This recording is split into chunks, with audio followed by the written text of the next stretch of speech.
লোকটা কেন হাঁটতে আছে সমুদ্রের দিক, আসলে একটা বিষয় আছে নিশ্চয়ই, এটা আমি এখনই দেখাচ্ছি।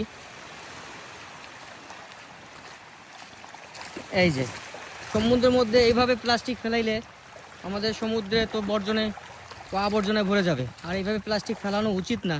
আসলে এই এত বড় সমুদ্র, এত সুন্দর একটা সমুদ্র, কিন্তু এর ভিতরে মানুষ কিভাবে এইসব ময়লা আবর্জনা ফেলায়। এই যে ভাই উঠে নিয়ে আসলো, এই যে এভাবে কি ভাই সমুদ্রে কি প্লাস্টিক ফেলানো উচিত?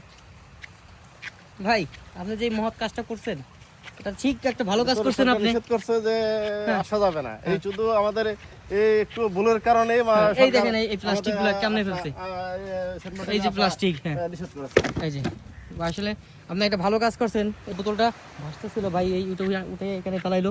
আসলে এটা সবাই যদি এরকম দায়িত্ব কর্তব্য নিয়ে কাজ করে, তাহলে মনে করেন কি এই যে প্লাস্টিক, শুধু প্লাস্টিক আর প্লাস্টিক এই সমুদ্রে, ঠিক আছে। এইভাবে আসলে আমাদের জীবনে প্লাস্টিক প্রয়োজন, কিন্তু যাতে ক্ষতি না হয় সেই কাজটা করতে হবে, সেই কাজটার দিকে লক্ষ্য রাখতে হবে সাধারণ মানুষেরই। আমার না করলে কারা করবে? আসলে এই কিছু মেন কথা।